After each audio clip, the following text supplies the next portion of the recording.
Ambassador Bleich, welcome to News 24. Oh, well, thanks, Lyndall. It's nice to be here. Obviously, a big week in America. Does the details that have come out about the operation to both find and then kill Osama bin Laden show the painstaking work there has been over not only months but years? Oh, it does demonstrate that there was a tremendous amount of effort from a variety of sources over the years. Little bits of information cobbled together, and it showed great cooperation both within our nation's agencies, but also with our partners. You know, some of the information came from Pakistan.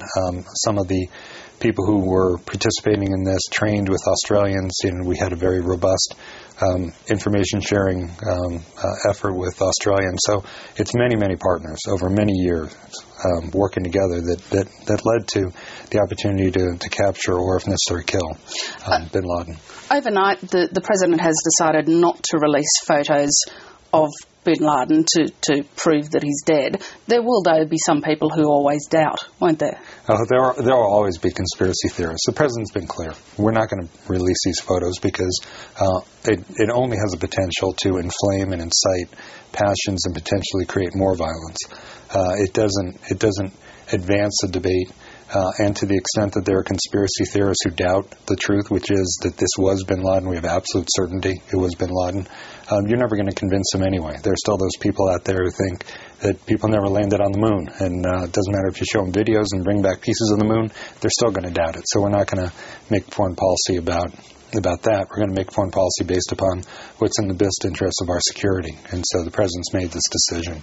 There's also been criticism from some quarters who said that bin Laden should have been captured and then taken to trial. Do you know, you may not, but do you know if that was ever a real prospect? It was a real prospect, and in fact our forces were fully prepared to take him into custody and to bring him back. They were also prepared to shoot if he didn't surrender. When they went in, he had the chance to put up his arms and adopt a surrender posture, and if he had done that, he would have been captured. He chose not to do it, and these are the consequences.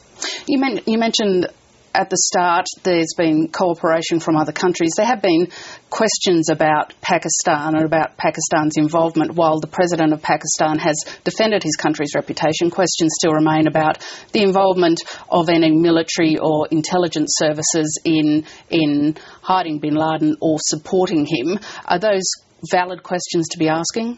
Well, two things. The Pakistanis were part of the effort that led to the location of bin Laden and ultimately to being able to conduct this operation. At the same time, they're concerned about the support networks that permitted him to reside within Pakistan. We're obviously very concerned about those support networks. We're pleased that Pakistan is frankly undertaking an investigation, and we're looking forward to the results of that. And we're conducting our own investigation as well to ensure that whatever individuals were involved in hiding or supporting him are also brought to justice. Because it's a question, too, for a country like Australia. Australia and the US are both involved in the war in Afghanistan, while bin Laden's dead, Al-Qaeda is not finished with. So both Australia and the United States still need the active involvement in Pakistan, don't they, to help wipe out terrorism? That's correct. This is a long-term relationship. We have been working with Pakistan. We're continuing to work with Pakistan, and they have been an important partner in this fight. And as I said, they are as concerned as we are. Their people are just as much at risk from Al-Qaeda as ours are, and they are committed to working with us. Do you think the killing of bin Laden has any consequences for the progress of the war in Afghanistan? Is there any thought about bringing troops out earlier? The operation with respect to bin Laden was an operation to destroy a terrorist network. There is some overlap between terrorist networks and the forces that led to the rise of the Taliban, but our efforts in Afghanistan are independent. We're continuing to operate on the same plan that we had before, with the beginning of some phased withdrawals in the middle of this year, and we're continuing to operate as we have. What we do hope is that this will help send a message to people who are trying to choose between whether or not to pursue their ambitions about changing their government through violence and terrorism, or conducting it through peaceful demonstrations about the consequences of both. People in Tunisia, the people in Egypt, they were demonstrating peacefully, and they were able to change their government.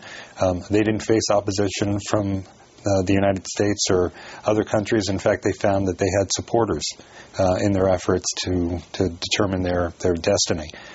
For those who think that you have to kill and terrorize innocent people in our nation, in Australia, and in other parts of the world, to kill Muslims just as well as any other faith, in order to change your government, I think they're seeing the consequences, and those are the consequences that affected bin Laden. There have been, though, there are concerns about potential for reprisals or retaliations. Security at US embassies has been stepped up. Australia has sent word to its consulates and embassies to look after security. Are you aware of any potential threats? Has there been any suggestion of threats to Australia or Australian assets regionally? Well, we're paying very close attention to threat assessments and continuing to look at any security risk carefully. And that is, I think, appropriate under the circumstances. But again, I think we've been impressed with the response, the understanding that this is a major turning point in the war on terror. Australia has been, from the beginning, has supported the United States in the war on terrorism and the involvement in Afghanistan, supported too from early on the war in Iraq. It may be a small point, but is it a little odd, should we read anything into it, that President Obama called the UK Prime Minister to inform him that bin Laden had been killed, but didn't call Australia before he held his press conference? Oh, you shouldn't draw anything from those conclusions. I've been in very close contact with the Prime Minister. We have had robust sharing of information. The President will be speaking with the Prime Minister, and he's looking forward to it. But as you know, these are dramatic events with lots of things going on simultaneously, and there's no significance to the order in which these calls occur. There has been some criticism from some quarters of the sort of scenes of demonstration, of celebration we've seen in the United States. Some have suggested that's an element of triumphalism, but does that misread what the killing of bin Laden means to the people of the United States? It is a misreading. It's not celebrations. It's certainly not triumphalism. You have to understand what America has experienced. I mean, for 10 years ago, we had thousands of people in the middle of a normal workday just killed, murdered. And these are mothers and fathers and brothers and sisters, and there has been no closure in terms of their murderer being brought to justice. I think this is part of the grieving process. And in addition, we've known that for the past 10 years, this man out there is planning to kill us, is planning to attack us and inciting others to kill us, and to know that he will not plan any more attacks, that he will not incite others. There's relief. Ambassador Bleich, thank you for your time. Lyndall, thank you.